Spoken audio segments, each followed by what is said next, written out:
Sir यहाँ भी check करना है। क्या नाम है? सुनना यादव। बोला ना।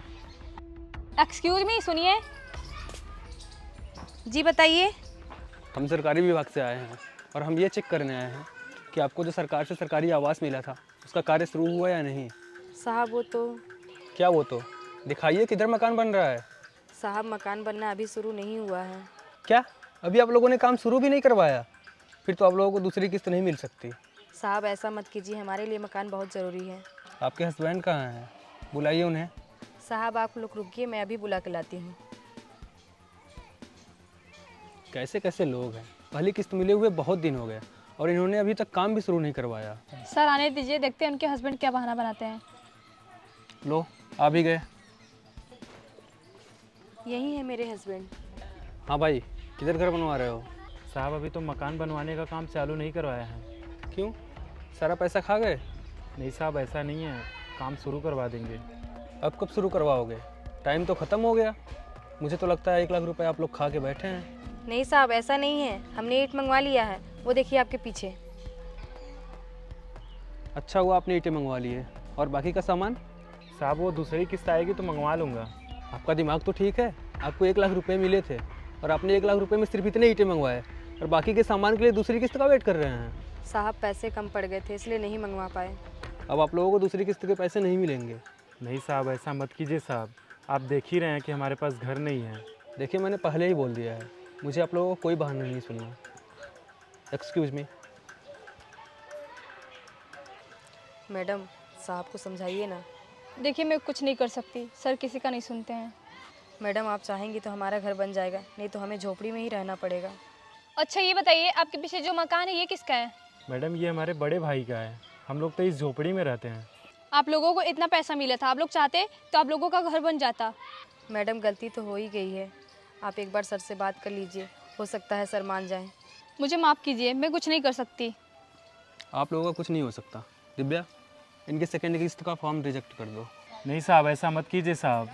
साहब 1 मिनट रुकिए, अभी आ रहे हैं, चलिए इधर। क्या हुआ, तुमने मुझे यहाँ क्यों बुलाया?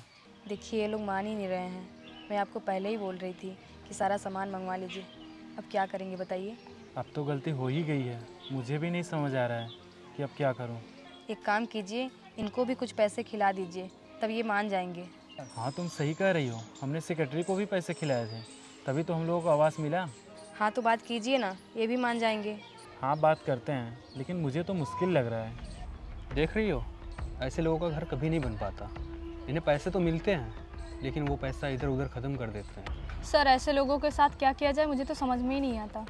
जहाँ तक मुझे लगता है ऐसे लोगों की सेकंड किस्त का पैसा ही पास नहीं करना चाहिए, नहीं तो ये लोग वो भी पैसा ख़त्म कर देंगे।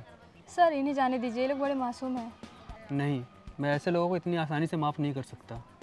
चलिए एक बार बात तो कीजिए। हाँ भाई, क्या बातचीत की आप लोगों ने? साहब कुछ पैसे आप भी ले लीजिए, हम लोगों का किस्त के पैसे कैंसिल मत करवाइए। आप लोगों का दिमाग तो ठीक है, आप लोग वहाँ ये डिसाइड करने गए थे कि आप लोग हमें रिश्वत देंगे। आप लोगों को मैं रिश्वतखोर लगता हूँ? नहीं साहब, मेरा ये कहने का मतलब नहीं था। फिर क्या मतलब है, समझाइए।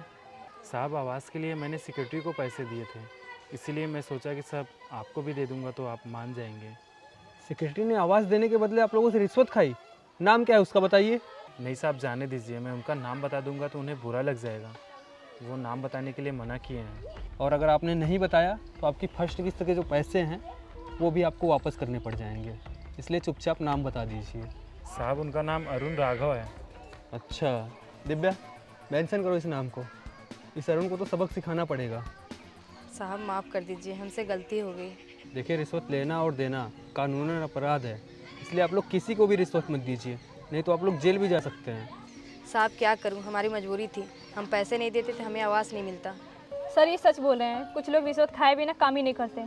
रिश्वतखोरों की कमी नहीं है और ऐसे लोगों को सबक सिखाना ही पड़ेगा। चलिए ठीक है, मैं आप लोगों का दूसरा किस्त पास करवा देता हूँ। देखिए मैं आप लोगों को माफ़ कर दे रहा हूँ, लेकिन आप लोग ऐसी गलती कभी मत करना। धन्यवाद साहब। ठीक है, अभी आपके पास जितने भी पैसे बचे हैं आप सामान मंगवा लीजिए, अगली किस्त के पैसे आपके खाते में आ जाएंगे। आप लोगों का बहुत बहुत धन्यवाद जो हमारी मजबूरी समझ रहे हैं। ठीक है, हम चलते हैं, आप लोग ख्याल रखिए। सर आपने बहुत अच्छा किया। देखो मैं स्ट्रिक्ट तो हूँ, लेकिन इतना भी नहीं कि एक गरीब का दर्द ना समझ सकूँ। अब बहुत अच्छे हैं सर, चलिए और लोगों का भी घर चेक करना है। मुझे माफ़ कर दो यार। क्या हुआ, आप माफ़ी क्यों मांग रहे हैं?